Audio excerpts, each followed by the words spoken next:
recettes, c'est charge à nous tous de les préserver.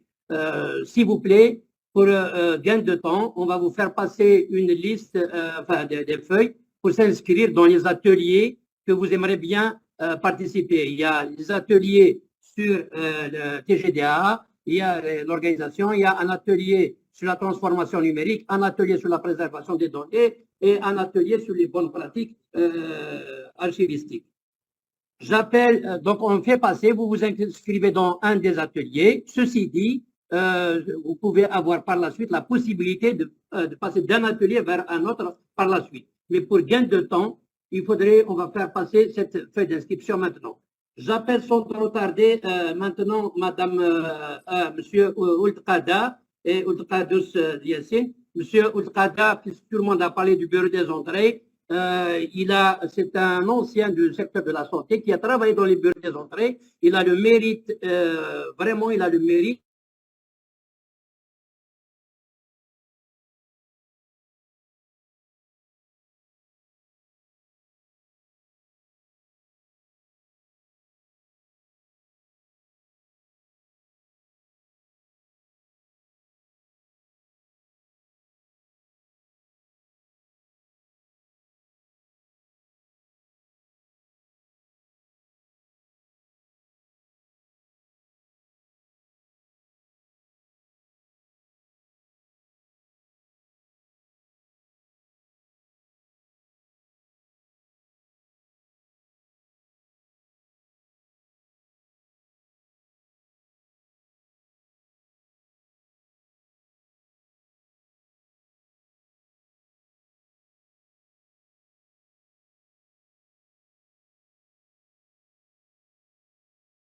On va vous présenter une communication, malgré que c'est limité.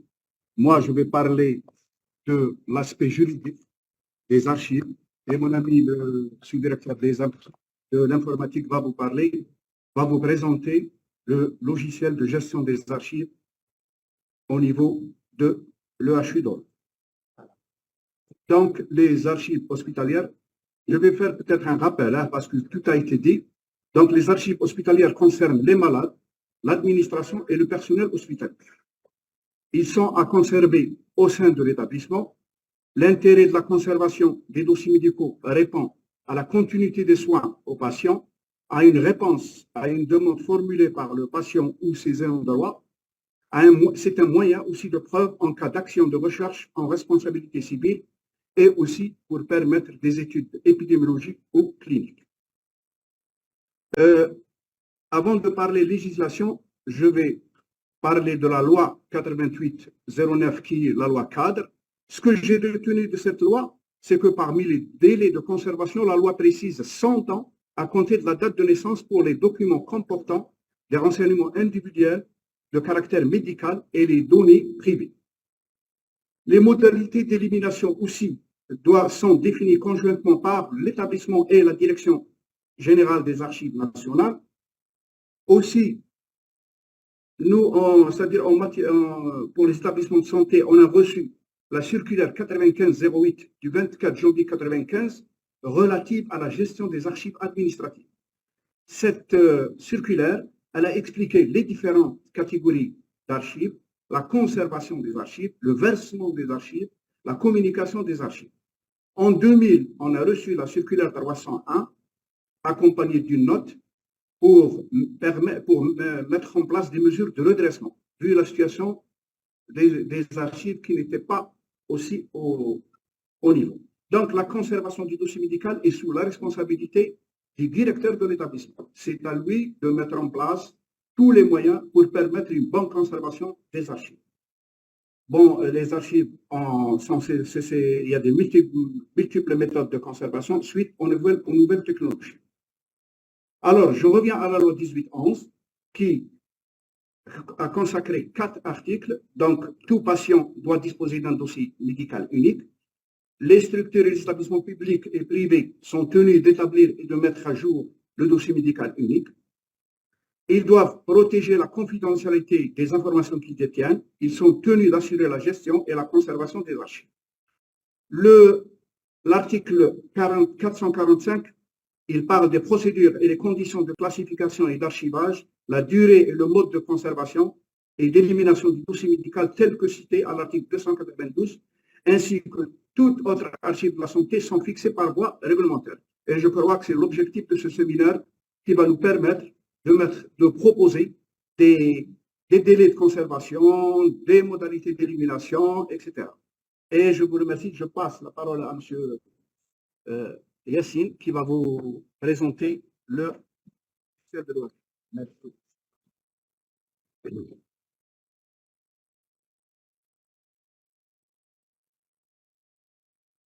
Bonjour, mesdames et messieurs, en mon assistance. Je me présente Yassine Abdouadouz, directeur des systèmes d'information et de l'informatique à l'OHU et d'Or.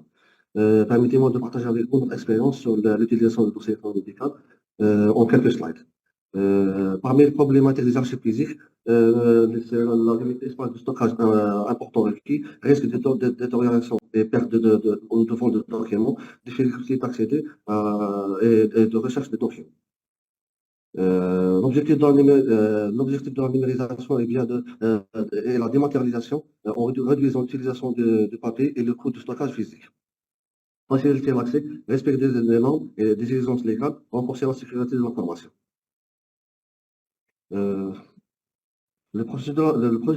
Pour mettre en place la numérisation, nous avons défini un processus en plusieurs étapes. Tout d'abord, il est important de préparer et de classer les documents à numériser. La numérisation proprement dite est ensuite effectuée à l'aide de scanners hautement performants. Après cela, les documents sont indexés et archivés dans notre système de gestion électronique.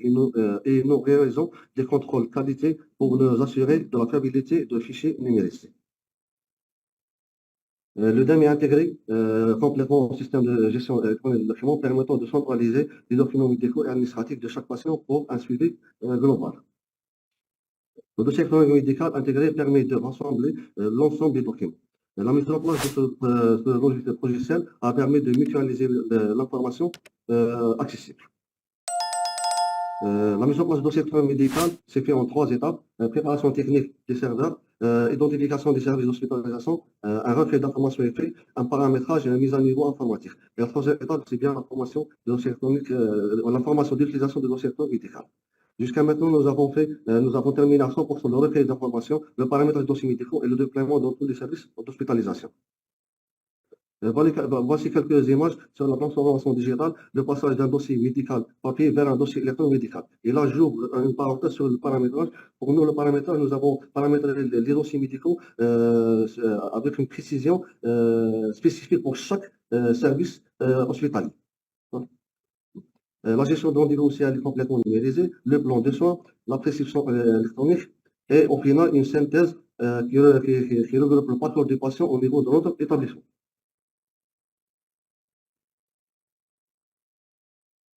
La cartographie applicative actuelle se structure autour du noyau central qui est le domaine de la production de soins. C'est là que le dossier médical est créé et c'est également l'emplacement où se trouve la synthèse de toutes les informations. En plus de cela, la cartographie comprend des modules annexes tels que l'imagerie médicale, le biologie, informatique, etc. Pour réussir cette numérisation, nous avons investi dans des équipements spécifiques. Nous avons utilisé des scanners industriels, des serveurs, un data center de capacité, de stockage de haute capacité et l'utilisation des logiciels comme le dossier médical et l'ERP performant. Un ERP est un logiciel intégré conçu pour aider les établissements à gérer et à optimiser l'ensemble de leurs ressources, processus et données de manière centralisée. L'objectif principal d'un ERP est d'améliorer l'efficacité opérationnelle et la prise de décision en fournissant une vue unifiée de l'ensemble de l'établissement. La cartographie applicative actuelle est structurée autour d'un tableau de bord au niveau de la direction générale alimenté par divers modules. Nous avons initialement informatisé la gestion des ressources humaines et de la paie, suivi par le département des finances et le département des moyens généraux. Mettons en place un système de gestion de la répartition budgétaire, mandatement et engagement, et instaurer un processus de création des bons de commande, que ce soit à travers des conventions, des marchés ou des achats différents. Ensuite, la gestion des stocks a été déployée en commençant par la pharmacie centrale, assurant une gestion complète des bons de commande, de la réception à la livraison au service d'hospitalisation. Permettant de suivre la consommation de chaque service, ce processus a été étendu aux 7 autres magasins. Le service d'inventaire a également été informatisé à l'aide d'une application implémentant un système de code à barre pour chaque article d'inscription. Enfin, le processus est accompli par le module de la comptabilité. Au final, notre objectif est de parvenir à unifier les systèmes ERP dans un dossier intégré. Cela permettra de disposer d'un système de pilotage et de management performant en utilisant des outils BI pour obtenir des indicateurs en temps réel, ainsi prendre des meilleures décisions. Concernant la sécurité de priorité dans la gestion des archives numériques, surtout pour l'établissement de santé, nous avons mis en place des contrôles d'accès stricts et toutes les actions sont journalisées pour assurer une traçabilité complète. Les données sont également chiffrées et des sauvegardes régulières sont effectuées pour prévenir toute perte de données. Les difficultés rencontrées, la résistance au changement, vide juridique sur l'utilisation, double saisie sur papier et logiciel, absence de texte d'application et de dispositions législatives, complexité de la mise en œuvre, lourdeur et rigidité de la mise en œuvre, demande d'organisation et de la rigueur, nécessité d'une bonne connaissance des processus et le coût réservé du matériel investi. Et pour conclure, en conclusion, la numérisation des archives a permis de moderniser notre établissement et de renforcer la sécurité des informations. À l'avenir, nous prévoyons d'explorer des technologies comme l'intelligence artificielle pour améliorer la recherche et l'analyse de données. Merci beaucoup pour votre attention. Merci, M. Yassine. Donc, on a bien noté que tous les périmètres d'activité du secteur de l'hôpital produisent de l'information, donc ils nécessitent d'être numérisés, en même temps ils nécessitent d'être archivés. Comment intégrer cet ensemble pour qu'il y ait une cohérence de pilotage de l'établissement? J'appelle Madame Hadjaras de CHU Mustapha pour qu'elle nous fasse sa communication. On va essayer de reprendre le programme pour le faire vite et en vue de laisser place pour les ateliers. Vous avez remarqué qu'il y a une feuille pour l'inscription aux ateliers. Honnêtement, beaucoup de choses sont attendues de la production de vos ateliers. Voilà. Présentation. Allez, voilà. Éthique gestionnaire. Elle va nous parler sur les pratiques. Madame Hadas, vous présentez.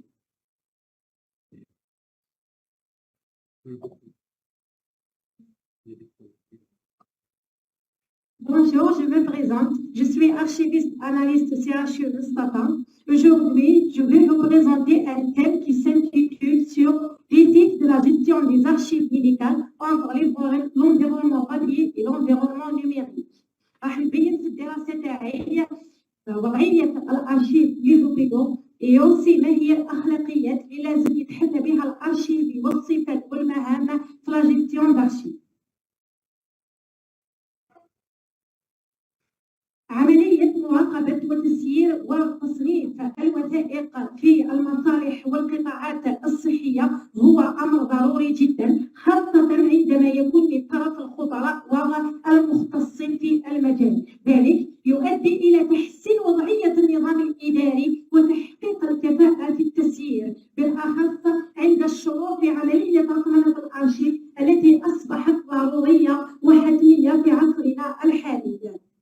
ومادام وثائق القطاع الصحي تعتبر ذات أهمية كبرى نظرا لحساسيتها، بما أنها تمس الطابع الشخصي للأفراد، بما أننا رانا نعالج المرضى على مستوى القطاع الصحي، بالأخص هي معلومات جد حساسة وتمس الحياة الخاصة لهؤلاء المرضى الذي يتم مراقبتهم ومعالجتهم على مستوى القطاع الصحي. فهذه الدراسة جاءت لتبين الوضعية التي يعاني منها الأرشيف. جاءت لتبين الوضعية التي يعاني منها الأرشيف في القطاعات الصحية وكيفاه راح نواجهوا هذه الوضعية، وكذلك راح نبينوا أهم المهام والأخلاقيات اللي لازم يتحلى بها الأرشيفية في التعامل فيما يخص تسيير وتصنيف مجموع الوثائق في القطاع الصحي. La question que se pose, c'est quoi la gestion des archives médicaux؟ واش نقصدوا بتسيير أرشيف الطبي؟ واش هي الوضعية اللي يعاني منها الأرشيف في القطاع الصحي؟ وكذلك ما هي هذه الأخلاقيات ما هي هذه المهام اللي لازم ينجزها الارشيفي في تسيير وتصنيف مجموعة رصيدة الوثائقية المنتج في القطاع الصحي.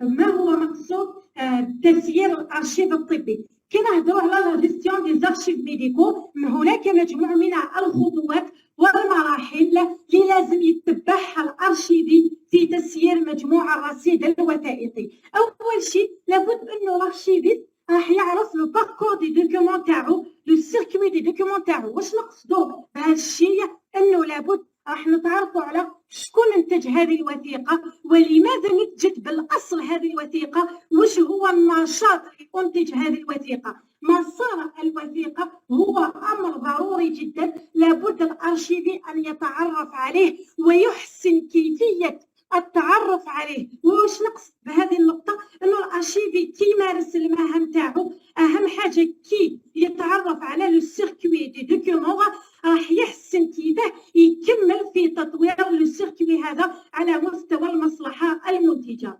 لا دوزيام دي شوز في تحديد القيم، بريسيزي لا فالور دي دوكيومون. كيف راح نحددوا قيمه الوثيقه؟ اوتوماتيكمون من خلال التعامل مع المسؤولين ومع الاداريين بالمصلحه المنتجه راح نحددوا القيمه، ومن خلال استدراك نوع واهميه الوثيقه. ما نقدروش نبريسيزيو قيمه الوثيقه اذا ما نعرفوش النوع تاعها والاهميه تاعها.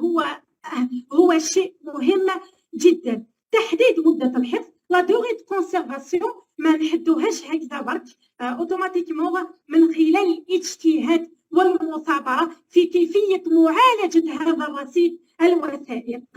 وكاين اخر خطوه اللي هي اتخاذ القرار، اللي هو التحدي الكبير اللي يواجهه الارشيفي في تسيير الوثائق، هو اتخاذ القرار او تقرير مصير الوثيقه، خاصه سواء راح تحفظ هذه الوثيقه في اونبري ارشيفاج ولا لي زارشيف فينال، سواء هذه الوثيقه راح تتلمينا. لماذا يعتبر هذا تحدي؟ لانه بالطبع هذه المرحله تحتاج الى نصوص وقوانين نعتمد عليها كو سوا في اي نوع من الوثائق اللي راح نسيروها على مستوى المصلحه. اوتوماتيكمون راح نحتاج نصوص وقوانين تشريعيه تعاوننا في تحديد واتخاذ القرار او تقرير المصير تلك الوثيقه المنتجه.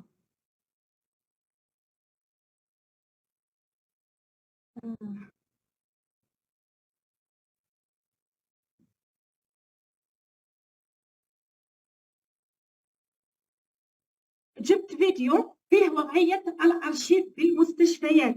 سي اون رياليتي اللي ما نقدروش نكبريو عليها. الارشيف يعاني من مجموعه من الكوارث والمشاكل اللي تؤدي الى الضياع والاتلاف، فهذا هو الذي يؤدي الى عرقله النشاط الاداري وعرقله النشاط الطبي، وايضا واهم شيء يؤدي الى عدم استرجاع الوثيقه في الوقت المناسب. وهو لو بروبليم اللي يعاني منه جميع القطاعات الصحيه في الجزائر واللي لازم يتعالج.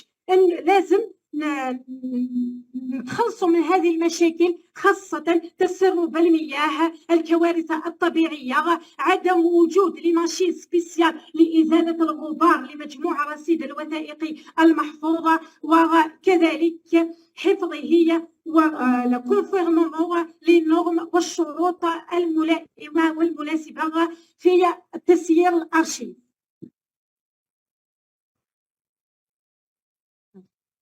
لا نطرق إلى أخلاقيات المهنة الأرشيفية، كسوا بمصلحة الطب الشرعي كسوا بمصالح الأخرى في المستشفيات. أخلاقيات المهنة الأرشيفية تحتاج إلى انتشار الوعي بين الإداريين والمنتجين للوثيقة، نشر الوعي بين الأرشيفيين المسؤولين على تسيير ومعالجة هذا الكم الوثائقي المكدس في القطاعات الصحية. نروحوا للبيئه الورقيه اللي هي النشأة الأصلية للملف. حنايا ما نقدروش نطرقوا إلى البيئة الورقية بدون إلى البيئة الرقمية بدون معالجة البيئة الورقية. كاين مجموعة من الخطوات والإجراءات اللي لازم يحسن الأرشيفي فيها عملية التسيير. أول حاجة لابد انه ندرسوا الوثيقه دراسه تحليليه. Parce que le travail d'archiviste demande de connaître un flou sur l'environnement de la gestion des documents pour être mise en œuvre les solutions, d'adapter toutes les solutions aux problèmes connaître dans notre milieu de travail. Et aussi لابد نقوموا بفرز الوثيقه. واش نقصدوا بالترياج دي دوكيومون؟ ان راح هنايا هذه العمليه عندها اتصال مباشر او صله مباشره بعمليه تقرير واتخاذ مصدر الوثيقه الارشيفيه. وكذلك لابد انه يكون عندنا ثقافه الحوار. الارشيفيست يلعب دور مع الاداريين، يتعرف كيفاه يعلم الاداريين كيفاه يعتنوا بالوثائق تاعهم، كيفاه يحدوا القيمه تاعها، كيفاه يحفظوها وفق الشروط المناسبه. لابد انه الارشيفي يتبع حركه الوثيقه في المؤسسه. شاك 15 يوم ولا شاك شهر يروح الارشيفيست المصلحه المنتجه تاعو، راح يعرف الوثيقه تاعو واش هي الظروف تاعها، راح يستدرك اسك الوثيقه المنتجه في الوقت المناسب وتسترجع من طرف الشخص المناسب. البيئة الرقمية هي البيئة التي يفرضها لنا عصر الحالي. لابد أنه الارشيفيست كي يروح للبيئة الرقمية يعرف كيفاه يسير فيها الوثائق تاعو من خلال باستخدام مجموعة من التقنيات والآليات كو سوسوا لي سكانير بروفيسيونيل كو سوسوا لي زورديناتور، وهذا الشيء في إطار حماية خصوصية الوثيقة تطبيقا للقانون 1807 الخاص بحماية الوثائق، وكذلك استخدام معايير كمعيار إيزو 15489 كمعيار إيزو 11799 إكسترا. واهم حاجه انه الخطوات اللي نطبقوها في البيئه الرقميه هو احترام شروط الاطلاع. النظام الرقمي تاعي ماشي نابورت كي يروح يكسيدي ليه اوتوماتيكمون يكون يتميز بلي كود دارشيفاج اللي يوفر الامن والسريه لمجموعه المعلومات التي تم تخزينها. التحيين والتقييم شاك 3 موا ولا 6 موا نروح للنظام المعلومات الرقمي تاعي نقيمو ونشوف اسكو مجموعه رصيد الوثائقي لو فون دارشيف تاعنا اسكو راهو كومبلي ولا لا. لا ميغراسيون اللي هي انه مجموع المعلومات تاعنا في البيئه الرقميه لابد انه افيك لو طون راح ننقلوها لوسائط اخرى اوتوماتيكمون. كي نقولوا راح نروحوا للبيئه الرقميه، في البيئه الرقميه كاين لي زوبستاك صح، لازم نحسنوا كيفاه نسيروا الوضعيه وما نطيحوش فيها. نتطرق الى مجموعه من المقترحات بصفه عامه. لابد انه يكون برنامج الكتروني، لابد انه يكون تطوير لعمليه الرقمنه على المستوى الوطني، لابد انه تكون توحيد عمليه تسيير ارشيف في القطاعات الصحيه، نستخدموا لي ميم برانسيب ارشيفيستيك، نستخدموا لا ميم فوكابولير كومان اكسيتيرا. الخاتمه نقول انه تسيير الارشيف في القطاعات الصحيه ستون ايطوال ارشيفيستيك فيها 3 جوانب: المسؤولين والاداريين والارشيفيين.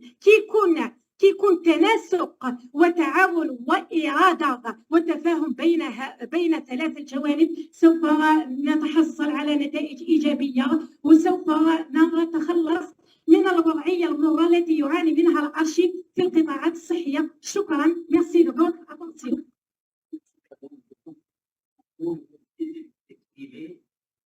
Vous aurez toute l'occasion au niveau de l'atelier de faire des propositions. Sans trop tarder, on s'excuse, on va abuser un peu de votre temps. On appelle M. Azouz pour qu'on passe justement au processus de numérisation et après cela, on va aller vers la post-classe.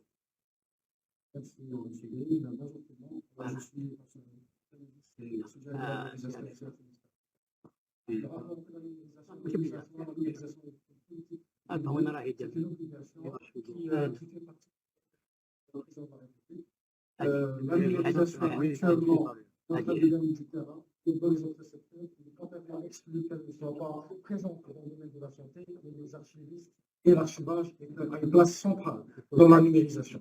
On ne peut pas parler actuellement de numérisation sans parler des archivistes. Alors,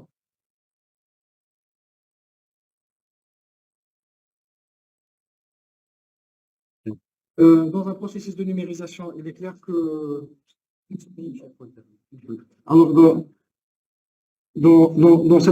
ce processus, il y a actuellement des situations de numérisation dans le CHU. actuellement dans la sous-direction. J'ai même inclus mademoiselle Hadjras, qui fait partie actuellement d'une sous-unité de la sous-direction, parce qu'il est important de parler des archives dans un secteur de santé. Et le défi, il est assez conséquent parce que là, il faut des moyens, mais il faut aussi des exigences. Il faut un financement, il faut des ressources humaines, il faut aussi une compatibilité des systèmes entre le système qui est utilisé dans les archives et aussi dans le système numérique pour le soin. C'est pour ça qu'actuellement, on est en train d'établir des ponts entre les deux dossiers électroniques patients et de logiciels de numérisation. Mais aussi qu'il faut dire que c'est un process, c'est-à-dire on ne peut pas numériser comme ça. Pour numériser, il faut une stratégie, mais aussi il faut faire intégrer tous les intervenants, notamment l'archivistique, pour qu'on puisse être, bien sûr, aux normes. La norme, elle est importante dans ces journées. Il faut rappeler les normes, mais surtout qu'il faut rappeler que c'est une forme dynamique pour qu'il puisse, qu'il y ait une numérisation et un archivage de ce que produit la santé. Numérisation en santé, oui, mais quel type de critères on peut retenir? Fiabilité, complexité d'utilisation, traçabilité, accessibilité et compréhension, interprétation, pour vous dire que les applications, les critères de numérisation en santé sont importants et l'archiviste, il est central dans cette problématique, notamment dans les histoires de la conformité et dans la conformité et aussi dans la traçabilité. Alors, oui, quand on parle de documents médicaux, il y a la partie administrative, mais aussi la partie médicale. Il est indéniable de parler de normalisation, de bonnes pratiques et de standards. Là, c'est un impératif. Et quand je dis ces choses-là, c'est des critères, c'est pas par rapport à l'acte de soins, mais c'est des critères qui sont reliés à la logistique qui doit gérer les dossiers, gérer l'archive au niveau de la santé. La loi de santé, elle a été rappelée par mes collègues. La loi de santé parle donc d'un dossier unique, l'importance des dossiers uniques et par votre conséquence, l'importance d'uniformiser le dossier et les techniques de standardisation. Actuellement, les technologies nouvelles sont en train d'envahir le monde médical. On doit s'adapter. Il y a de l'IA, il y a du machine learning, il y a beaucoup de choses dans les ségographies, dans les radiologies. Donc, il faut se préparer. Les nouvelles technologies nous offrent donc une facilité assez déconcertante concernant la numérisation et la gestion des dossiers. On part de ce format, de cette situation à une situation qui nous permettait complètement inacceptable. Parce qu'actuellement, on ne peut plus faire avec ces choses-là, du fait qu'il y a un manque de cohérence dans le système classique. L'accès, il est très limité, ça doit être physique à travers une personne et la recherche, elle est laborieuse. Et aussi, il y a le risque de perte. Si vous voulez, alors il y a un truc qu'il faut retenir. La numérisation est un gant de sécurité sur la qualité de l'information sanitaire. C'est en étant dans un disque dur, elle est beaucoup plus sûre que elle est dans le format papier qui est exposé aux intempéries et tout ce qui est en rapport avec l'environnement. C'est un process, rappelez-vous, c'est un process d'où l'intérêt de la présence d'une sous-direction. Quand on parle de numérisation, mais il faut parler aussi de digitalisation. On parle de numérisation des documents, mais une digitalisation. Cette digitalisation va transformer tous nos actes, vous les archivistes, nous les médecins, dans un système de santé pour que ce soit un paradigme dans un système numérisé. Ce n'est pas juste un papier que je vais numériser, que je vais stocker, s'il vous plaît. C'est un process, c'est tout votre art comme quelqu'un qui intervient, que ce soit archiviste ou médecin, doit être digitalisé. La machine doit comprendre votre paradigme et votre philosophie pour qu'on puisse intégrer la fonctionnalité et les bases de données. L'archive, ce n'est pas que la base de données, mais aussi à l'intérieur la fonctionnalité, parce que sur le plan médico-légal, je suis légiste, il y a la traçabilité du process, comment on a pris en charge le malade, quelle était la décision, comment, par qui. Tout ça, c'est important dans l'archive. Ce n'est pas juste le document, s'il vous plaît. Si ce n'est pas suffisant, c'est tout le process. Et ça, c'est important de le rappeler. Bien sûr, il y a des avantages, mais aussi il y a des inconvénients. Le coût, il faut le dire, la numérisation a un coût. Numériser les archives, c'est un coût. Tout à l'heure, on parle de scanner, on parle de... Tout ça, c'est un coût. Le besoin de formation, s'il vous plaît, s'il y a un truc à retenir aussi dans cette journée, former les archivistes, doit former des archivistes, mais doit former les professionnels de la santé. Oui, ça, c'est obligé. On doit avoir les mêmes réflexes. La courbe d'apprentissage, il faut accepter que vous et moi, on n'a pas le même niveau question d'apprentissage dans les réflexes d'archivage. Il faut qu'on soit au même diapason. Bien sûr, les risques de sécurité, c'est pour ça qu'il y a une sous-direction de la numérisation et des professionnels pour ça. Bien sûr, l'automatisation du process nous offre des datas de très grande valeur et très sûres, parce qu'il y a des formulaires. Maintenant, on a une harmonisation de la donnée. C'est-à-dire, on peut avoir, comme il y a un dossier électronique unique, on va avoir une donnée d'excellente qualité qui nous permet de corriger des orthographes, de faire des de la statistique, d'avoir de l'image, et aussi on peut parler de conformité et de normalisation. Bien sûr, cela permet d'améliorer l'efficacité et à terme d'utiliser même l'intelligence artificielle. Actuellement, au CHU Mustapha, on utilise l'intelligence artificielle pour la traduction, par la transcription et même par l'analyse. J'ai 4 ingénieurs qui sont spécialistes en data science et qui font de l'IA sur de la base de données. C'est maintenant. L'avenir, c'est maintenant qui se fait. Donc, sans oublier la sécurité, le cryptage des données, contrôle d'accès des médecins, des archivistes. Il faut tout contrôler parce que c'est une donnée qui est sensible. Et bien sûr, la sauvegarde in situ dans le data center, ce qu'on fait au CHU Mustapha, mais même à distance. Toujours penser archives, toujours penser à des jumeaux.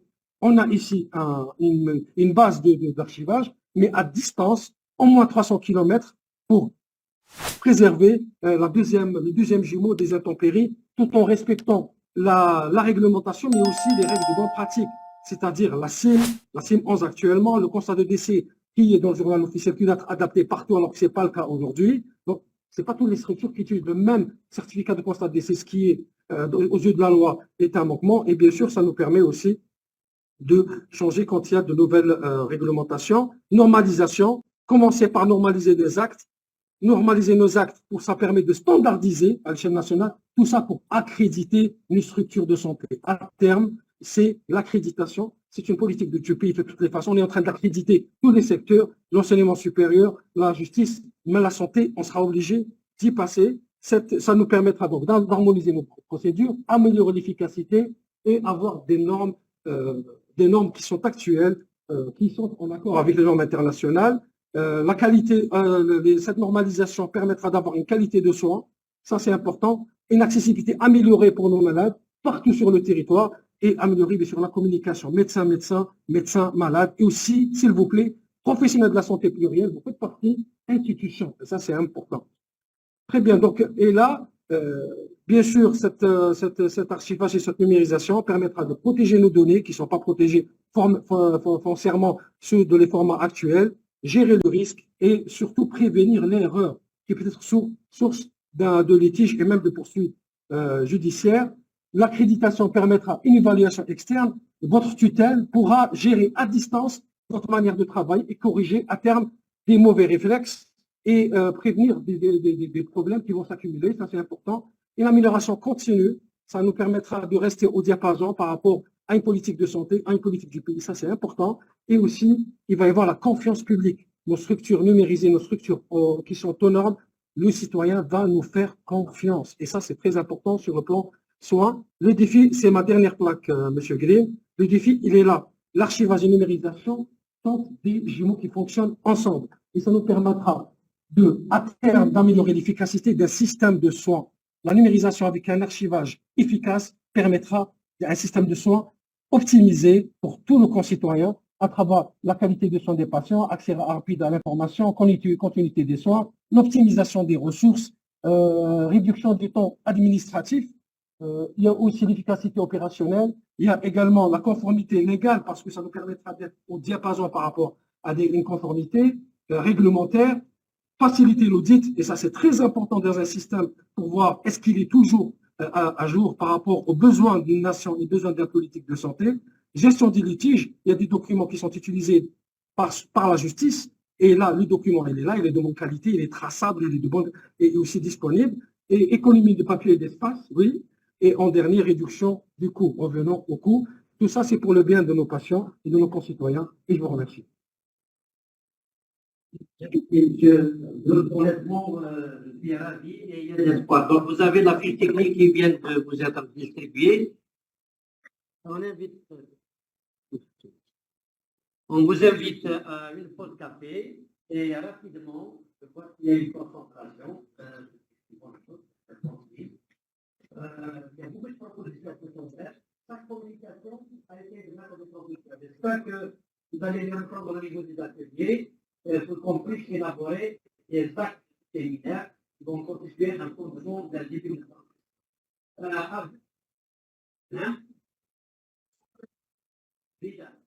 Frida et Annaba, et son expérience, c'est juste après la podcast.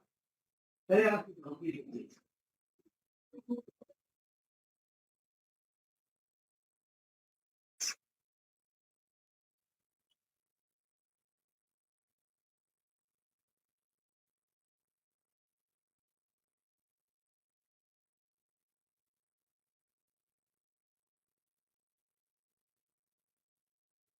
Ça va? Et l'équipe leader, oui, il faut la communication. J'ai envie de mettre la mienne. Vous avez vu? L'enchaînement, parce qu'on a une même là, j'ai une vidéo, je voudrais m'assurer que c'est une chose la vidéo.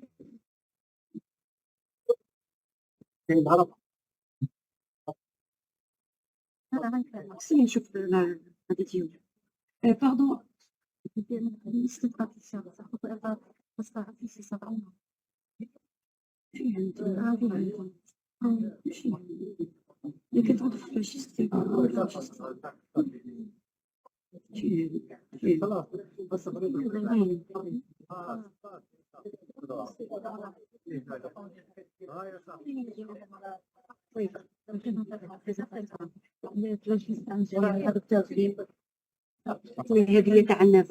C'est la première.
Les coordinateurs et les animateurs d'ateliers seront désignés lors de l'atelier. Donc, les participants préalablement identifiés, on va faire une méthodologie, on va faire une séance de travail sur la méthodologie de travail des ateliers en vue d'atteindre notre objectif. Donc, s'il vous plaît, il y a des conférences de gestion d'agenda de notre délégation, s'il vous plaît, on a des présents. Donc, on va faire appel avec notre accord, on va faire appel à l'exemple de Brida et l'exemple de Agnara, et l'exemple d'Angoisse de Piazza Lucana. On va faire un débat de 20 minutes de leader, et puis on passera au débat. J'invite encore ceux qui ne sont pas encore inscrits aux ateliers, qui s'inscrivent auprès de M. Fiala, qui est ici présent, qui est sous-directeur de la formation continue au ministère de la Santé, parce que le besoin de formation, il est ressorti partout. Donc, j'appelle sans retarder les gens de Brida. Docteur Razali, voilà. Je ne savais pas que vous étiez ici, c'est pour ça que je continue à parler.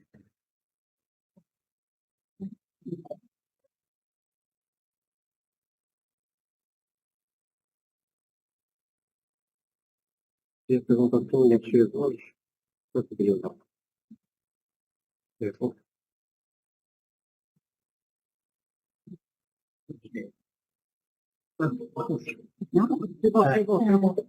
Je commence? Bien sûr. Bismillahirrahmanirrahim. Assalamu alaikum wa rahmatullahi wa barakatuh. Mesdames et messieurs, bonjour à tous et à toutes. Je vais vous parler aujourd'hui d'un sujet crucial dans le domaine de la santé, c'est l'archivage numérique. L'archivage numérique, l'expérience de l'établissement hospitalier spécialisé en lutte contre le cancer de Blida. Ce sujet est au cœur des efforts pour moderniser nos établissements de santé et améliorer la qualité de soins. Pour cela, j'ai choisi le sommaire suivant. Après une introduction, je vais vous explorer ma problématique qui est qu'est-ce qu'une archive numérique. Ensuite, on va entamer les différents types d'archives dans un établissement de santé et les étapes du processus d'archivage numérique. Et enfin, on va explorer les défis de l'archivage numérique pour l'oncologie médicale au sein du cadre LIDA et on termine par les perspectives. La gestion des archives est importante pour une bonne conservation des dossiers hospitaliers afin de garantir la sécurité et la confidentialité des données au sein des établissements de santé. Le développement numérique mondial impose le passage de l'archive papier à un système d'archivage numérique. Pourquoi l'archivage numérique au niveau du CAC LIDA? Notre établissement phare en oncologie choisit ce système pour gérer efficacement un volume croissant de dossiers patients où tous les détails sont importants. Qu'est-ce qu'une archive numérique? Elle consiste à conserver tous les types de documents sous forme électronique, est un processus de stockage de fichiers au format électronique dans un système organisé et sécurisé, et elle doit garantir l'accès aux données, leur intégrité, leur traçabilité et leur pérennité. Les différents types d'archives dans un établissement de santé, on a deux types, archives administratives et une archive médicale. Pour l'administrative, elle présente une valeur administrative permettant de garantir le pilotage parfait de l'activité pour une gestion administrative simplifiée, telle que la plateforme ressources RH Santé pour la gestion de la carrière professionnelle des professionnels de la santé. Archive médicale, le dossier électronique médical sécurisé, accessible uniquement au personnel autorisé. Les différents types d'archives dans un établissement de santé, les différents types d'archives, j'ai parlé des différents types. Maintenant, les processus, maintenant les étapes de processus d'archivage numérique. Avant de parler des étapes, on va voir les avantages de cette archive numérique, ce sont l'accessibilité rapide et sécurisée aux données, la confidentialité des données et leur intégrité, la pérennité et le stockage instantané des informations. Les étapes proprement dites d'une archive numérique, la première étape, elle consiste à la création d'un dossier qui regroupe tous les documents de notre patient. Une bonne organisation dès le départ facilite le processus. Deuxième étape, c'est le scanner des documents en haute résolution. Cela garantit de préserver les détails essentiels tout en réduisant le risque de perte des originaux. Une fois numérisés, les documents physiques, les documents sont indexés à l'aide des mots-clés pertinents pour permettre l'accès rapide et précis. Ils sont ensuite stockés dans des bases de données sécurisées. Pour que notre archive soit exploitable, une interface utilisateur pour accéder facilement au dossier est conviviale et mise en place, ce qui permet à l'utilisateur de rechercher ou de partager les données avec un simple clic. Une étape clé de l'archivage numérique est le tri. Le tri régulier des documents pour un stockage efficace et maintenant une mise à jour par l'ajout régulier des documents et des nouvelles informations pour assurer la cohérence des données. Enfin, une fois les documents sont bien structurés et stockés, vient l'étape de la diffusion. Le partage des informations devient facile et efficace entre les professionnels de la santé. L'archivage numérique assure non seulement la préservation des données, mais aussi leur accessibilité et leur exploitation. Les défis de l'archivage numérique en oncologie médicale au sein du CAC LIDA, toute innovation vient avec ses défis. Nos défis, ce sont les patients atteints de cancer suivent un grand nombre d'examens et remplissent des documents divers à la suite desquels son dossier peut devenir très volumineux, ajoute une complexité au stockage et accès aux données. La confidentialité et la sécurité des données est importante pour l'archivage numérique. L'interopérabilité, l'établissement doit pouvoir intégrer des données provenant des différentes spécialités dans un seul système qui sera consulté par des professionnels différents. Voilà notre expérience au sein du service d'oncologie médicale pour l'archivage numérique.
Oui, c'est bon. Et enfin, nos perspectives, les perspectives attendues de la numérisation des dossiers, de la numérisation de l'archive, c'est l'intégration de l'intelligence artificielle pour analyser les données médicaux et avoir des soins plus rapides et personnalisés pour les patients, ainsi que la simplicité d'accès aux informations pour les professionnels de la santé. Et merci pour votre attention. Merci, oui, vous avez bien respecté. Merci à l'équipe de Blida. Je dois juste préciser que les communicants auront leur attestation de communicants et les participants auront leur attestation de participants. Sans trop tarder, j'appelle les gens de Annaba, du CAC d'Annaba, Centre anti-cancer, enfin Centre de lutte contre le cancer, le CLCC d'Annaba, pour partager avec nous leur expérience tant administrative que de radiothérapie. واسمك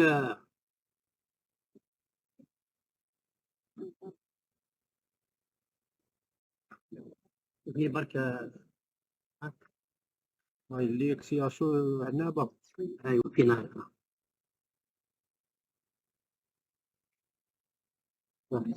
هذا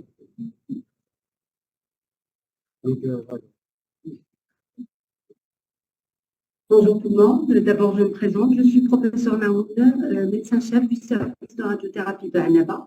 Très heureuse d'être parmi vous aujourd'hui. Je tiens d'abord à remercier le comité d'organisation de m'avoir donné l'occasion de venir partager avec vous une modeste expérience du CHU de Annaba, la transition d'un archivage classique vers un archivage numérique. L'archivage médical consiste à conserver de manière organisée, et sécuriser l'ensemble des informations relatives aux patients. L'archivage doit garantir l'accessibilité aux données pour des raisons administratives et juridiques. Il comporte à la fois des règles, des compétences, des infrastructures liées à cette administration. Alors, les outils qu'on connaît tous de l'archivage sont à la fois l'archivage papier, qui est le plus traditionnel, délaissé de plus en plus, encombrant avec des difficultés de recherche et qui laisse place à l'archivage électronique qui est doté de plusieurs avantages, à savoir l'accès rapide et facile, la réduction des coûts, la sécurité accrue et le respect de l'environnement. Pour réussir la transition d'un archivage classique à un archivage numérique, il faudrait d'abord élaborer une stratégie d'archivage numérique complète avec des objectifs bien déterminés. Former le personnel pour l'utilisation de ces outils, sécuriser les données et être à l'abri d'une cyberattaque, mettre en place un système de gestion de dossiers électroniques, assurer la compatibilité avec des systèmes préexistants au sein de l'institution et établir un plan de sauvetage et de récupération. En ce qui concerne maintenant l'archivage médical, savoir que les enjeux sont multiples. On a d'abord des enjeux d'ordre légal et réglementaire par l'obligation et le droit de respecter les délais de conservation des données pour éventuels litiges, la qualité des soins pour faciliter la continuité des soins et l'accès rapide aux informations. L'enjeu le plus important est celui de la recherche et l'évaluation des pratiques médicales. Et enfin, la protection des données personnalisées par un maximum de confidentialité et de sécurité. Alors, qu'en est-il pour l'archivage en radiothérapie? La radiothérapie est caractérisée par certaines données, entre autres la complexité de ces données et l'hétérogénéité. On conserve plusieurs types de données, à savoir des images médicales de haute résolution, des plans de traitement, des dosimétries ou des documents administratifs aux patients. La durée de conservation est relativement longue par rapport aux autres spécialités, par rapport aux effets secondaires tardifs qui apparaissent après une radiothérapie. La confidentialité est un élément clé vu la sensibilité de cette thérapie. Et enfin, le volume croissant des documents à archiver après une radiothérapie. Donc, l'archivage médical est un garant de la continuité des soins en radiothérapie. Alors, au service de radiothérapie de Annaba, on a procédé à un archivage de certains éléments qu'on a trouvés, qu'on a jugés essentiels, à savoir le dossier d'abord médical du patient, c'est les informations de tout type, cliniques, biologiques, administratives ou autres. L'imagerie diagnostique qui va être un élément clé de référence pour délimiter à la fois les organes, la tumeur ou le volume cible et les organes de voisinage. Le plan de traitement qui est individualisé avec la définition de sa dose, de ses faisceaux et de la modalité ou la technique d'irradiation. La dosimétrie qui permet de calculer de manière très précise et personnalisée au niveau du volume cible, le rapport de traitement et l'historique thérapeutique jusqu'à la fin de la radiothérapie. Cette démarche assure une prise en charge optimale des patients et facilite la communication entre les différents personnels intervenant dans la chaîne de traitement. Alors, plusieurs systèmes interviennent dans l'archivage en service de radiothérapie. Je vais commencer d'abord par le cœur de l'information qui est le système mosaïque. Il est propre aux machines qu'on utilise et aux constructeurs qu'on a au niveau du CHU de Annaba. Alors, il permet d'abord la centralisation de toutes les données, la gestion du workflow avec la fonction Record and Verify, l'interface qui est très facilement utilisable de l'utilisateur et l'intégration des autres systèmes préexistants tels que le système PACS existant au service au CHU d'Annaba. Pardon. Ensuite vient le système Monaco. C'est quoi le système Monaco? C'est un système de planification de traitement. Il permet de visualiser les images en 3D et surtout, il optimise le traitement avec un équilibre entre la qualité du traitement et la minimisation des effets secondaires. Enfin, vient le standard de la communication, le DELCOM, qui va permettre une interopérabilité maximale avec une flexibilité optimale. Voilà maintenant l'architecture du réseau qui est utilisé au service de radiothérapie de Annaba. Vous voyez que l'utilisateur est au centre et on a les deux bras. Le bras mosaïque, alors le système mosaïque, il est réparti dans tous les services, différents bureaux, et on utilise ce système, que ce soit au niveau du secrétariat, l'hospitalisation, chez les infirmiers, au niveau de la salle de physique, au niveau du pupitre de traitement, pour réaliser tout le workflow du patient en radiothérapie. Alors, ça nous permet de travailler avec zéro papier au service de radiothérapie de Annaba. D'autre part, on a le système Monaco qui est utilisé principalement par le radiothérapeute et le physicien médical. Ces deux serveurs où on fait une sauvegarde journalière vont converger vers le DELCOM qui va nous permettre de faire l'archivage au niveau du serveur NAS. Alors, quels sont les avantages qu'on a pu obtenir avec cette architecture? C'est d'abord l'amélioration de la qualité du traitement en réduisant les erreurs, le gain de temps avec l'optimisation du workflow, l'amélioration de la communication par la standardisation des échanges, et enfin, l'augmentation de la sécurité des données en minimisant les éventuelles anomalies.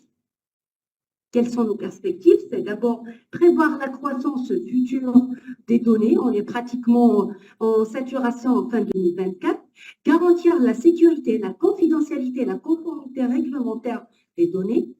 Choisir une solution évolutive. Et enfin, l'optimisation du stockage hybride. C'est un élément clé où on doit avoir un stockage local et cloud. Alors, pour l'archivage administratif, je vais céder la parole à ma collègue, la responsable de la cellule de communication.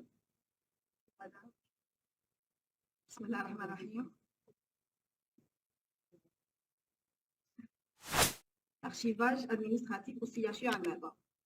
La sous-direction de la numérisation a mis à niveau l'archivage classique et a créé un logiciel de gestion des congés du personnel médical. Ce logiciel identifie le service où exerce le praticien ainsi que le grade et gérer toutes les informations relatives au congé. Commencer par le personnel médical en attendant de la généraliser au personnel paramédical. Voici quelques images, la diapositive du CHU Annaba, entre l'archivage numérique et classique. La transition vers l'archivage numérique reste une nécessité incontournable pour améliorer la gestion des archives administratives et faciliter l'accès aux informations de manière plus rapide et efficace. Et voici l'exemple d'archivage classique au CHU Annaba dans les différentes directions. Et maintenant, cette vidéo met en évidence les deux types d'archivage au niveau de CHU Annaba réalisés par la cellule de communication.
La conclusion, l'archivage administratif représente une pièce angulaire dans la gestion des informations relatives au fonctionnement de l'administration du CHU.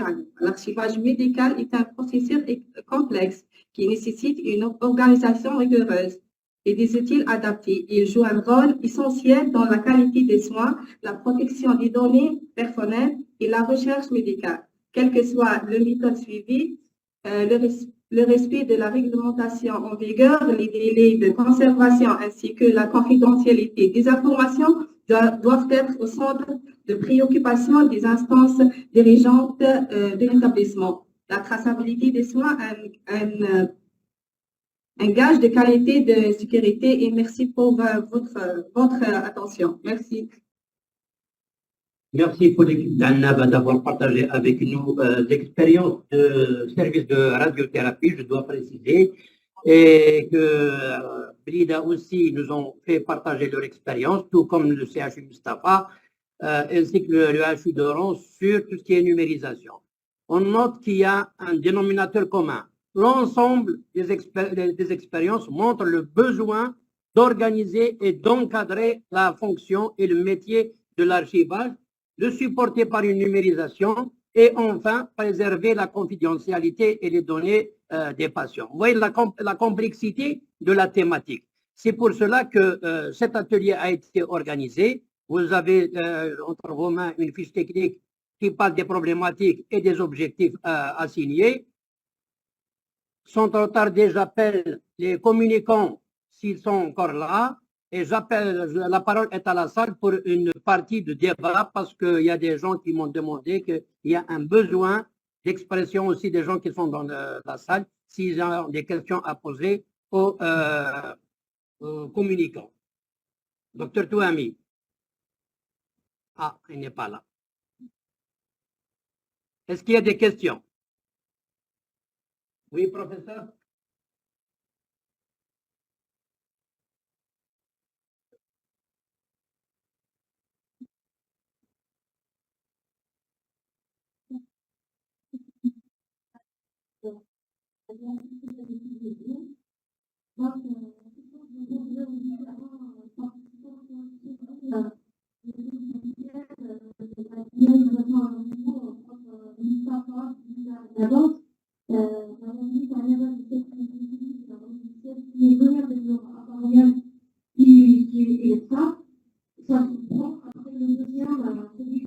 depuis là, c'est un logiciel à part, vous regardez.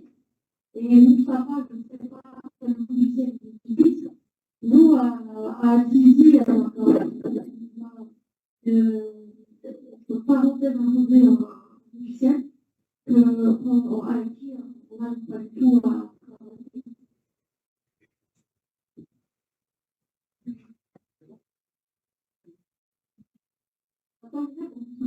Vous avez posé une question concernant l'harmonisation des logiciels.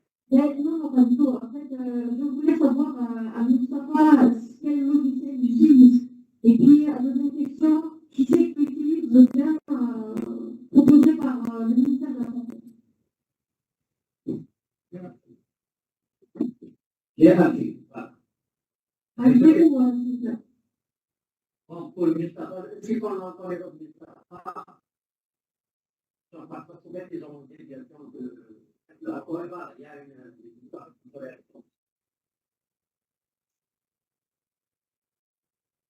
ماشي madame. Après, c'est un petit retard.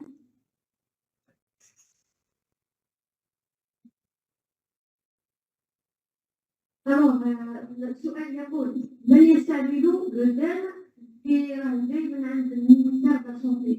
شكون نستعملوا بلدان شكون اللي يقدروا يستعملوا في النجاح. والسؤال الثاني في مصطفى باشا ما هو لوجيسيال لا نخدموا به. انا دابا اللي كنا غنخدموا بإيريكا لوجيسيال ديال بحال ليكيبمون تاع إيريكا الراديوثيرابي. وعلى بالك في البداية نستعملوا لوجيسيال حاجة أخرى اللي تيكون من هذا. يعني حبيت نشوف برك هذا اللوجيسيال تاع المنسا ونراه مستعمل و باسكو حنا عندنا شوية مشاكل معاه. خاصة تاع السرطان ما نلقاوش حتى الموليكول باش نخدموهم للداخل. Bon, je t'aime. J'ai une professeure adulte, modèle par exemple, c'est comme ça. Le mari d'ingénieur, aussi avec les médecins, c'est comme ça. Les médecins sont plus de pays, les chirurgiens, etc. Mon mari, les symptômes.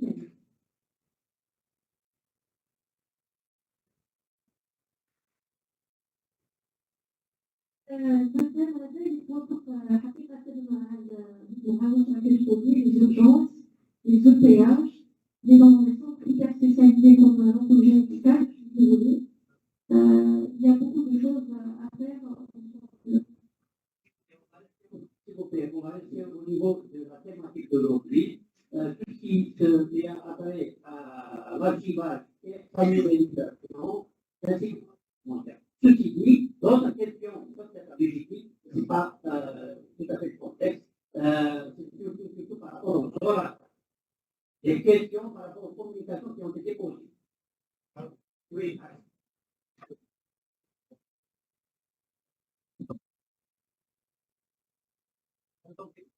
Non,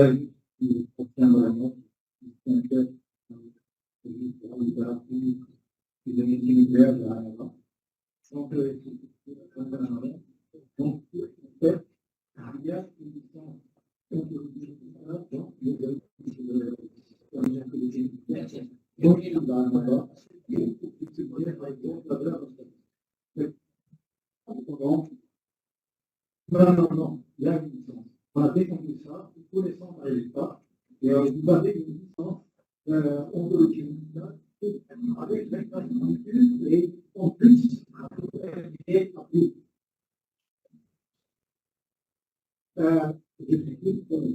j'ai moi-même qui ai réussi avec l'État et un peu plus. Vous dites que je suis un expert national, nous sommes bien de. Voilà. C'est grave, on ne peut pas qu'on vous a ramené d'ailleurs. Écoutez,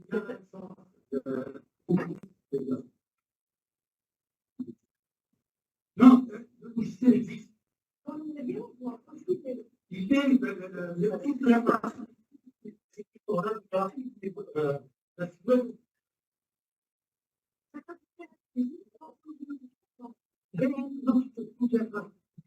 dans telle partie, il y a une licence écologique, il y a une licence à la Ça peut vous intéresser des ateliers, la transformation numérique et monsieur Barras du travail, j'espère. Tout simplement, madame la professeure Staoui, je sois remercié d'avoir la présence, d'avoir posé des questions là-dessus. C'est tout l'intérêt de ce type de rencontre, c'est pour qu'on soit au même niveau d'information et de connaissance. Ça vient de l'autre côté, les producteurs d'équipements, les équipementiers, d'essayer d'avoir des solutions verrouillées et il faut acheter de la licence. C'est normal. À travers le monde, il faut payer la licence. Et il ne faut pas, c'est pas parce qu'on a payé une solution qu'on a la solution ad vitam aeternam. Il y a forcément des mises à jour à faire et des licences. Il faudrait que la réglementation algérienne évolue pour qu'on puisse pouvoir payer quelque chose d'immatériel. Allah, j'ai payé les enfants et la licence, il ne peut pas la trouver. Parce que c'est un poste qu'il faudrait intégrer. Donc là, les équipementiers, donc on essaie de verrouiller le système normal et les acteurs que nous sommes, on essaie d'avoir la possibilité d'utilisation à travers l'acquisition des licences. Et M. de Laurent a parlé sur la possibilité de faire développer la solution, carrément le paramétrage. Donc il y a matière à travailler sur la numérisation. Ça d'un côté. De l'autre côté, la réglementation aujourd'hui doit évoluer, doit être spécifique, doit permettre au secteur de la santé de pouvoir agir à ces équipements technologiques. Le troisième élément, c'est ce qui a été dit par rapport à Mustafa et par rapport à ce qui se fait un peu partout. Je pense qu'aujourd'hui, au sein des ateliers, vous aurez à vous échanger des connaissances et proposer. Nous, nous sommes ici pour vous écouter, recueillir des propositions, on veut les transformer comme acte de séminaire, soit acte de réglementation du ministère de la Santé, ou bien acte de politique nationale, stratégie nationale d'archivage. Ça a été dit ce matin par M. le directeur général des archives. Donc voilà, un peu pour recadrer les éléments, nous sommes tous d'accord pour le débat, mais s'il vous plaît, par rapport au Waldi, pour qu'on puisse avancer, on reste dans la thématique par rapport aux communications. Madame Touhami, puisqu'elle est venue, Madame Touhami, est au ministère de l'INSP, m'a posé la question du débat, et je lui donne la parole pour qu'elle puisse s'exprimer.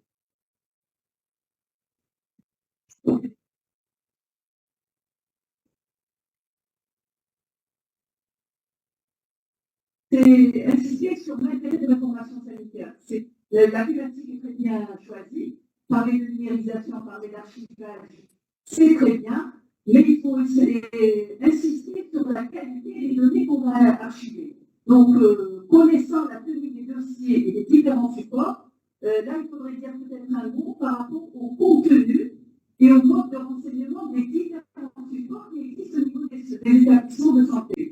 Que ce soit pour la fiche avec le dossier de malade, avant même sa numérisation. La numérisation, je l'ai toujours dit, ce n'est qu'un outil qui va nous faire gagner du temps. Mais le facteur humain est très important. Si l'humain a perdu l'habitude de renseigner et de transcrire correctement les informations, on a beau archiver, on a beau mettre en place des systèmes d'information, si ce que vous faites rentrer n'est pas valide, n'est pas de qualité, eh ben, on ne pourra jamais exploiter ces données et sortir avec des indicateurs qui vont aider à la prise de décision. Donc, c'est plus un éclaircissement qu'une question. Donc, nous voyons que nous avons de gros problèmes par rapport à l'accès aux données pour les différents programmes et à l'exploitation des différents supports. Donc, ça serait très bien d'archiver, de numériser, mais qu'on puisse archiver des données et des documents de qualité. Ça serait encore meilleur. Et je vous remercie. Merci, Dr. Ami. C'est pas présenté, c'est une des souverains ouvrières de l'enquête Taïla qui a fait partie de la série. Elle travaille ici à l'INSP, elle est génératrice et la trésorerie.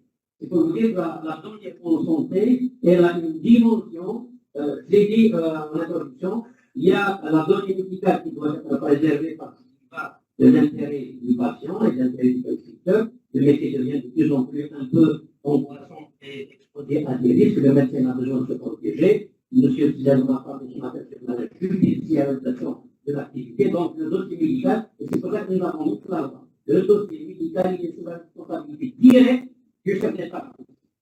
Car nous, le dossier passe là où il est produit. Maintenant, ouais, une partie de ce dossier qui doit être partagé pour l'intérêt de la prise en charge du patient. Mais aussi, il y a des données qui doivent monter dossier vers la planification sanitaire pour l'intérêt de la personne malade. On a besoin d'indicateurs de santé pour qu'on puisse élaborer nos politiques, ajuster les actions. Je reviens maintenant sur la question qui a été posée tout à l'heure par notre ami et elle n'a pas répondu. La notion d'ICOM est une norme d'interopérabilité entre les solutions. Les solutions technologiques sont régies par des normes internationales pour qu'elles puissent communiquer deux solutions et avoir une unité de solutions. D'ailleurs, en informatique, il n'y a pas une seule solution. Vous savez, parce que ça évolue tellement trop vite que la solution d'aujourd'hui est très vite obsolète, dépassée. Donc, ils ont mis des normes d'interopérabilité. Le DICOM, c'est une norme de transmission d'image. On ne peut pas avoir une solution numérique pour activer l'image s'il n'y a pas la norme DICOM entre l'appareil qui l'a produit et l'appareil qui l'a stocké. Donc, comme l'interopérabilité, on a des solutions. Le langage en santé, c'est le HL7, vous le connaissez très bien. Tout comme il y a des normes, donc c'est des normes internationales, des conducteurs de solutions verrouillent ce qui est normal, c'est une propriété intellectuelle. Il n'y a que chez nous la propriété intellectuelle n'a pas de valeur. Parce qu'il a compris. Non. La propriété intellectuelle, il faudrait la poser clairement dans l'atelier. C'est vrai qu'il y a une propriété intellectuelle, la propriété intellectuelle de celui qui a inventé quelque chose, c'est un pédigré, c'est comme une catégorie. Monsieur Tel a produit la pédigré. Il faut savoir comment on a produit, parce que quoi évolue. Tout ça, c'est le monde informatique et technologique, la si bien dit M. Azout, sur la certification et la certification de la solution et la qualification de l'évaluation scientifique. Donc, c'est tout un questionnement là-dessus que j'espère l'atelier sur la transformation numérique en plus du comportement. On ne peut rien faire s'il n'y a pas d'adhésion de l'utilisateur. On peut amener la meilleure solution. Si l'utilisateur n'est pas convaincu, il n'est pas associé, il n'est pas il va rien toucher. Donc voilà pourquoi l'intérêt de ces thèmes que nous avons choisis. Est-ce qu'il y a d'autres questions? Oui, madame.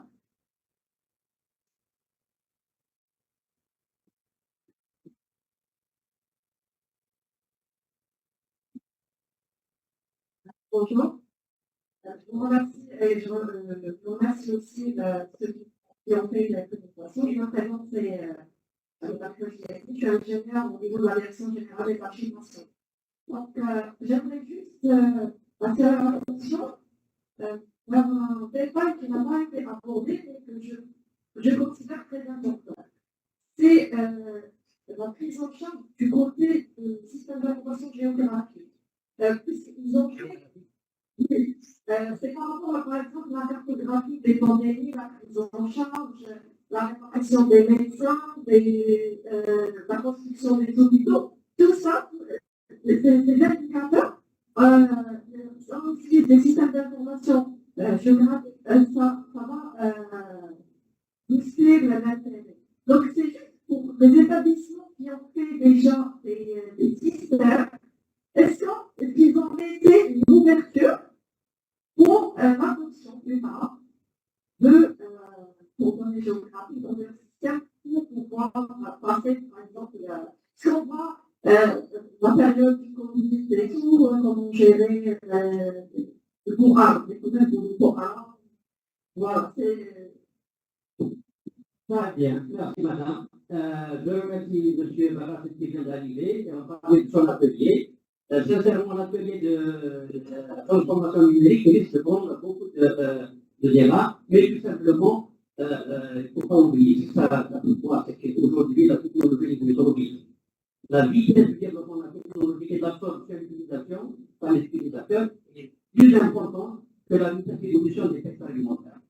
Or, tout ce qu'on est en train de faire, nous sommes dans un métier réglementé, organisé. Donc, c'est tout l'intérêt de ce séminaire. Il faudrait qu'il y ait un cadre réglementaire qui va supporter, qui va anticiper, qui va encadrer, qui va réguler un peu les discussions et les paradigmes. Concernant l'utilisation de systèmes géographiques par rapport à la cartographie des risques, et sur tout ça, je pense que forcément, les habitudes,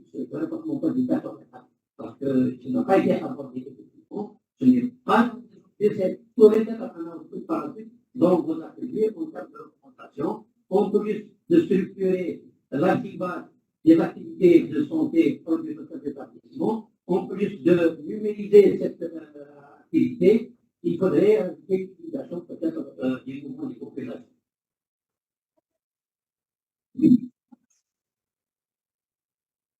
Comme elle a cité dit Mme la ministre, attention, elle demande des données pour qu'elle produise quelque chose. Les données existent, mais elles ne sont pas accessibles, il ne faut pas structurer. Oui, monsieur Richard. Bien sûr, vous pouvez intervenir. On a encore quelques minutes.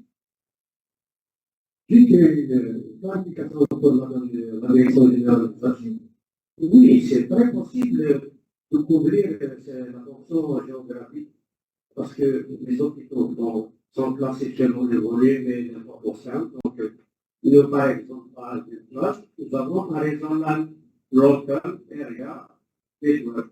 Donc, on peut communiquer avec la direction, comme on peut communiquer à travers Internet avec un partenaire, sécurisation des données. On peut communiquer avec n'importe quel hôpital d'Algérie et vice-versa. Donc, l'architecture des réseaux sont installés au niveau des hôpitaux. Peut communiquer, il y a une interopérabilité entre les établissements locaux avec les ISP et en même temps avec le ministère de la Santé de question d'un réseau national. Merci. Merci, M. Richard. En fait, la question de Madame, c'est une question d'intérêt double. Il y a la spécificité du secteur de la santé. Et justement, ce matin, on essaie de parler de la spécificité du secteur de la santé. Pourquoi il est spécifique? Parce qu'on travaille avec la donnée des tests. Et les activités du Covid, c'est tout autre chose. Quand il s'agit d'expliquer, je n'ai pas envie d'influencer vos travaux dans la technique, j'ai essayé d'expliquer que les données médicales de le dossier, pour structurer le dossier d'une manière standard et ajouter les spécificités par spécialité.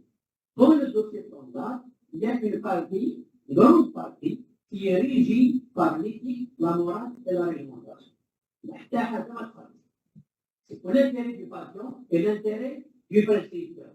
Il y a une autre partie qui gère la gestion administrative de l'identification pour apporter l'identification de patient. Mais quand il y a des informations d'intérêt public, ça doit remonter au niveau, à un niveau supérieur pour pouvoir les partager, pour élaborer des politiques pour adapter la alimentation. Et il y a des cas qu'on appelle les maladies à déclaration obligatoire. C'est pour ça qu'on les appelle les maladies à déclaration obligatoire. C'est-à-dire que tout le reste, ce sont des maladies à secret obligatoire. Vous comprenez? Donc, toute la réglementation au monde, il y a ce qu'on appelle les maladies à déclaration obligatoire. Pourquoi sont déclaration obligatoire? Chaque question est captée. Parce que vous êtes une menace pour moi, une menace pour l'autre. Donc, il y a un intérêt public.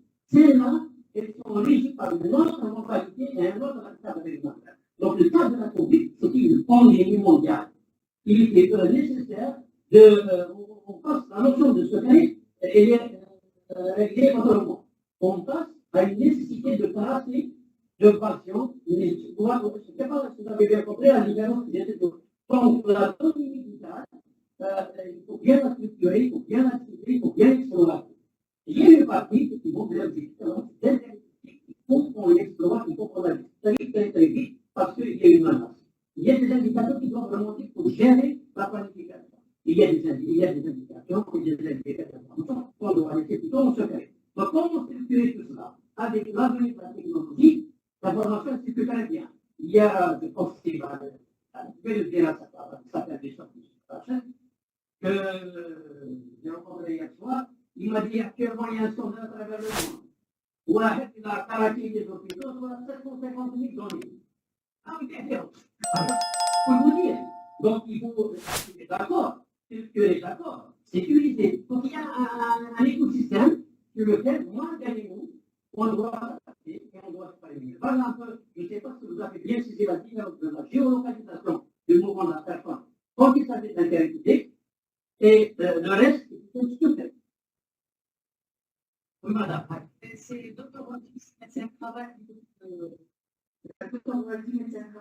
du ministère de la Santé, dans le même ordre d'idée, par rapport à la sécurité des informations, qu'en est-il des informations qui sont services privés? Je donne l'exemple, il y a des services privés qui numérisent leur établissement et en même temps, ils promettent à ces services que lorsqu'un travailleur se déplace à l'étranger, à travers plus, il va avoir toutes ces informations au niveau service. Alors que c'est des données critiques par rapport à son poste de travail, à son lieu d'exercice, à ces informations personnelles. Il va aller également de confrère concernant les services qui sont. Il y a une connexion entre les différents services d'établissement. Qu'en est-il des services privés? Qu'en est-il des services de travail autonomes au niveau des entreprises et au niveau des CMS? On peut avoir cette information qui nous échappe. Merci, ça peut vous intéresser également, mais ce n'est pas l'objet de. Si on ne va pas aujourd'hui et demain. Donc, aujourd'hui, on a passé des expériences du côté académique, des expériences de terrain. C'est vrai qu'on n'a pas montré les côtés négatifs de la chose, c'est parce que les intérêts sont corrigés. L'archive, malheureusement, est considérée comme un sachet comme étant un déstockage pour un déchet, alors qu'il contient des mines d'informations pour l'exploitation. Beaucoup de médecins sont là, les professeurs font leur thèse, ont cherché l'information qui doit servir de terme et regarder le dossier. Et plus que ça, aujourd'hui, il y a une nécessité de fait. Il y a des gens qui récupèrent des fichiers qui sont des tests médico-légaux. Ce sont des tests médico-légaux. Ils les récupèrent au niveau des établissements, des entreprises. Ces fichiers, ils contiennent tout simplement de l'argent. Donc, il y a du plan, de l'argent, il y a des solutions, on les appelle pas comme l'université. On a fait des démonstrations. Vous prenez le fichier, vous le mettez dans une solution, il paraît pas. Donc, il récupère l'argent, il récupère le plastique, et on le récupère. Et le directeur, il font ça parce qu'il peut gagner des parts. Oui, on sait, alors qu'il s'agit d'une mine d'informations, d'un bien qui ne nous appartient pas, qui appartient aux malades, que nous sommes censés préserver. Et pour ça, il faut rester au niveau de l'archivage, la numérique, la transformation numérique et la préservation des données. Voilà un peu les savoirs dans la thématique de ce séminaire, de comment faire pour la transmission d'images et tout d'informations pour le système géographique. Je pense qu'on a l'occasion d'en parler, de faire probablement, il y a aussi le directeur du système d'information du ministère de la Santé, qui prend note de vos besoins, ils vont organiser d'autres activités et d'autres actions de formation. S'il n'y a pas de questions, je vais demander au président pour la méthodologie de travail des actifs. Donc, on a prédéfini encore une fois des présidents et une question de commodité par rapport au profit. Vous menez les débats à terme de l'atelier. J'ai fait une proposition tout à l'heure, on va la finir avec les chefs de file, c'est que vous allez avancer pour pas qu'on ait un compteur des problèmes. Les problèmes sont bons. Seulement, on ne peut pas aussi imaginer des solutions sans tenir compte de la réalité. Ça, c'est clair. Donc, essayez de faire un état des lieux pour chaque thématique très rapidement, quelques minutes d'état des lieux. À chaque fois qu'on commence dans l'état des lieux, il faudrait qu'elle soit suivie de deuxième étape, la phase de discussion, c'est plutôt les propositions. Ce matin, il y a eu beaucoup de propositions. Vous allez proposer, faire des propositions qui vont être en corrélation avec l'état des lieux. On ne peut pas faire des propositions parce que ce qui est pertinent n'est pas forcément utile. Ce qui est utile n'est pas forcément faisable. Donc, il faut tenir compte de cette faisabilité. C'est ce qui nous intéresse. Donc, l'état des lieux, les propositions de réalisables qui sont en corrélation avec l'état des lieux. Bien entendu, la troisième phase de votre atelier, vous allez faire ce qu'on appelle des outils de mise en œuvre de votre proposition. Vous avez vu l'état d'un diagnostic, ça c'est une démarche méthodologique. Il y a un état des lieux, on fait des propositions pour répondre aux besoins de cet état des lieux, et le comment. Le comment, c'est des outils. Les outils, vous allez prendre aussi un quart d'heure, 20 minutes, un quart d'heure, 20 minutes pour l'état des lieux, un quart d'heure, 20 minutes pour les propositions, la rédaction des propositions, la synthèse, un quart d'heure, 20 minutes pour des outils, sauf quand vous faites des outils, il faut que ce soit des outils réellement réalisables. Depuis tout à l'heure, on parle des outils, la cohérence, l'harmonisation, les normes, la technologie. Après, vous allez faire une échéance des organes. Mettre en place un organe de pilotage qui a une année, court terme, moyen terme ou à long terme, structurant ou pas structurant, vous devez les faire. Et bien entendu, tout ce qui est famille et il est inventory peut être cité en bas de vos recommandations.